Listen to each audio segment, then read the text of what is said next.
Seasonic, производителите на захранвания, ликнаха новата 5080 Super. Сега искате да изкарате максимум от тази игра. Вкарвате 8 хикс и това вече, тия 60 кадри вече стават 480. За да може, нали, знаеш, малко е така като Apple. Не, купете си новата, купете си.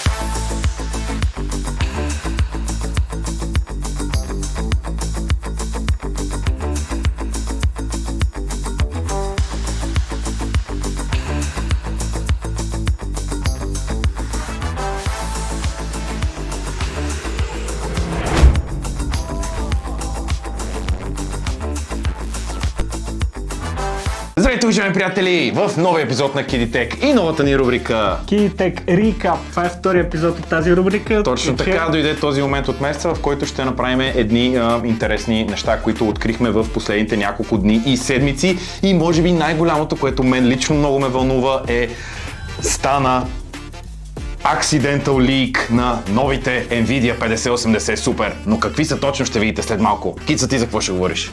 Аз ще говоря за Multiple Frame Generation или фалшиви кадри, както са по-добре познати на нас. Точно така, само че не от Nvidia, а от AMD. И както знаете винаги, ние сме разделени на двата отбора, Team Green, Team Red, така че ще го направим по този начин. Сега е време за шапка и продължаваме. Както ви казах, нещо много яко се случи в света на видеокартите и на Nvidia. Нещо, което го очаквахме може би от най-малкото място. Seasonic, производителите на захранвания, ликнаха новата 5080 Super. Направиха го по малко странен начин, тъй като съвсем случайно се появи в техните калкулатори, когато влезете на техния официален сайт и искате да си въведете, например, параметрите на компютъра, и там вече може да цъкнете и 5080 Super, което е супер яко, защото реално Nvidia все още нямат никакво официално потвърждение за това, никъде не се говори за нея, има тук-там някакви ликове и някакви новини, но като цяло това не е потвърдено официално от Nvidia. Но определено смея да твърда, че това така случайно публикуване на калкулатора и на 5080 Super в сайта на Seasonic определено е може би най-големия и най-добрия знак, който сме получали до момента, че тази година най-вероятно 5080 Super ще се случи. И това, което е най-интересното, което може да се види в калкулатора на Seasonic, е, че всъщност 5080 Super ще бъде 415 вата, което означава, че ще бъде с 55 вата повече от предшественика си 5080 и картата, която аз имам. Друго нещо, което видяхме от ликовете преди това, беше, че най-вероятно 5080 Super ще запази CUDA ядрата, които са точно 10752, но интересното тук е, че се очаква 5080 Super да бъде 24 гигабайта RAM, което е доста приличен скок. Това са 8 гигабайта повече от 5080-ката.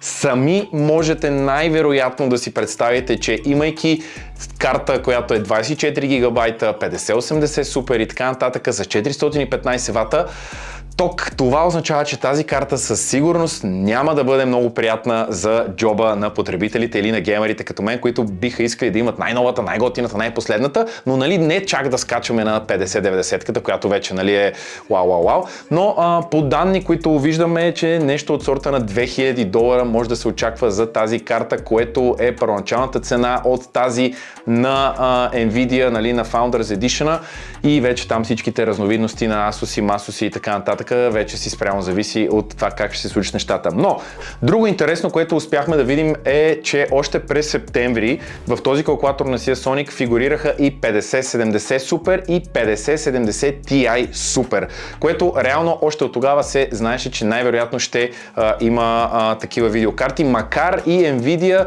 да имам спомен, че споменаха, че няма да правят супери, но явно са си променили мнението и смятам, че източника, от който получаваме този лик, е достатъчно достоверен, тъй като 100% производителите на видеокарти имат доста пряк контакт с производителите на захранвания, за да могат да имат тази информация и да знаят какво трябва да извадат in advance. Затова съм така смело твърдя, че наистина тези ликове са много възможни и ако не до края на годината, със сигурност в началото на 2027 година ще видим 5080 Super, 5070 Super и 5070 Ti Super.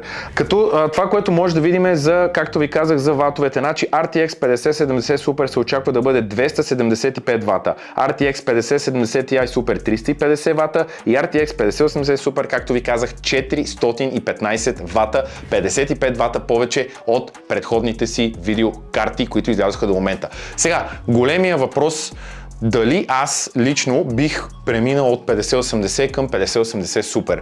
В предишни ситуации, когато сме имали 4080 и 4080 Super, сме имали проценти разлика, но не сме имали такъв скок в VRAM-а. Тоест, реално 4080 и 4080 Super са били еднакъв VRAM, но сега ще имаме голям скок, което може би ще промени нещата, може би това ще бъде една карта, която ще бъде доста ентусиастка за 4K гейминг, за рендеринг, за сериозен AI usage и така нататък. Така че този скок може би наистина ще бъде worth it, защото смятам, че много хора хейтнаха 5080, тъй като не беше достатъчно стабилна, достатъчно голяма, предвид факта, че това е първия път или един от малкото пъти, в които новата 80-та серия не може да бие предната 90-та, което реално значи, че в момента имаме 50-90 на първо място, 40-90 на второ място и 50-80 на трето.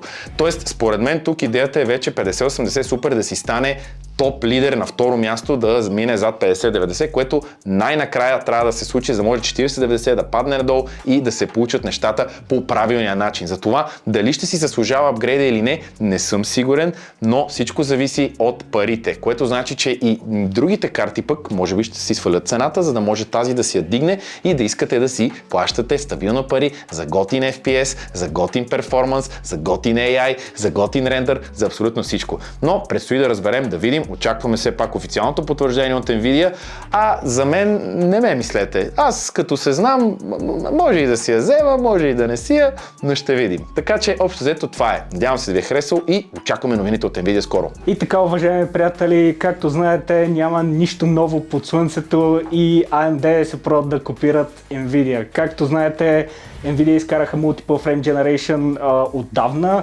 AMD също го имаха, но не е под този вариант, който е на 50-та серия, или това е с мултиплеера. Тоест, вече могат да качвате до 8 на фреймовете, които са фалшиви. Примерно, ако имате игра, която върви на 60 кадъра, примерно карате 4K и искате да изкарате максимум от тази игра, вкарвате 8X и това вече тия 60 кадри вече стават 480. Да, както знаете, Frame Generation прави да има input lag. Това е нещо неминуемо и няма как да избягате от него, но не е нещо, от което може да се притеснявате, ако играете синглплеер игри. Ако играете мултиплеер, кофти. Реално AMD се опитват да направят това, което Nvidia направиха. Ще излезе първо за 9000-та серия или при 9060, 9070 XT-тата. Нещото, което ще се надяваме да видим, те малко го изкараха супер инкогнито с един от последните апдейти, мисля, че беше 26.6.2 на AMD Adrenalina. Малко скришум, вероятно още го тестват, още пробват водата как е, дали е студена, дали е топла. Така че нещо, което може да се види е в следващите седмици да се тества това и да се види дали има същия input lag, който има Nvidia. Да видим дали AMD ще успеят да се преборят с технологичната битка, която Nvidia им водеше до сега. Поне с AI-а, с Ray Tracing-а и с всичките тия допълнителни технологии, които Nvidia вече имат. Така че ще разберем. Така, и моето мнение е, че AMD вече се опитват да направят, да детронират, така да наречеме, Nvidia с технологиите, които изкарват. Както виждате, те почнаха да гонят софтуера по FSR, което е скейлъра на AMD. Вече вкараха Multi-Frame Generation и много се надявам да вкарат и вече за старите генерации картата като моята 7900 XTX, която е една генерация по-стара, но пък е в някои моменти по-силна дори от 9070 XT. И се надявам всички тия нови технологии вече да минат и назад, за да може хората да не избират постоянно Nvidia, а AMD да не е една идея по-бюджетната версия, а да е лидера, който води парада. Както са с процесорите, така да станат и с видеокартата. И уважаеми приятели, ето ни отново и в нашето аутро. Надявам се да ви е било полезен този епизод. Кица, беше ми доста интересно това, което каза за Frame Generation. Мисля, че AMD-то определено почват да гонят, така че наистина хората да не го смятат за бъджет, а да си казват, ще си взема AMD, защото са доста мощни. И аз точно това се надявам и се надявам да почнат да ги вкарват тия много яки технологии към старите видеокарти, за да може всички да са доволни, защото Nvidia все пак вкарват DLSS на по-старите карти, но и на тях има някакво време. Да, а пък и те са от тия малко по-снобарчетата, не обичат много да дават на задните генерации, за да може, нали, знаеш, малко е така като Apple. Не, купете си новото, купете си новото. Та ще видим сега и с тази 5080 супер какво ще стане, но това, което ти казах според мен, което е, че наистина усетиха хейта и искаха да направят нещо по-мащабно. 50-80. Това може би ще е първия супер, който си вдига VRAM. Аз не съм чувал за друга TI или супер да се вдига. За TI мисля, че имаше, но за супер почти съм сигурен, че просто вадеха една идея по-наклакани версии. Да. Така че това вече мисля, че си е доста приличен скок, ако наистина се случи и е потвърдена информацията. Както казахте, казахме неофициална, но предстои да разберем. Аз мисля, че ще стане, защото Nvidia като цяло отнесаха баяхи. Да. Мисля, че е време да... С всичко... Да. Ако измислите някаква опция за трейдинг, да си дадеш старата 5080, да ти ядат нова, супер капирана срещу някакво късо доплащане, тогава вече може да се замисля. Добре, уважаеми приятели, много ви благодаря, че бяхте с нас в този епизод. Надявам се да ви е бил полезен. Пишете ни долу в коментарите да кажете вие какво мислите. Кажете ни за ваши интересни неща, които са ви любопитни, които бихте искали да изкоментираме или да проучим вместо вас, за да бъде по-лесно за вас. А и ние също да имаме съдържание, защото както си говориме, летния сезон на отпуските е малко неприятен. Има огромна вероятност другия вторник да пропуснем епизод, но не е сигурно, но просто от сега го казваме, за да сме спокойни, че сме ви предупредили, но това не значи, че ще спрем, а напротив ще се върнем още по-силни от всякога. Но да, лятото знаете, че е тегло, ако имате някаква конфигурация за сглобяване, звънете, па мога да ви я сглобиме. Айде, чао, лека! Чао!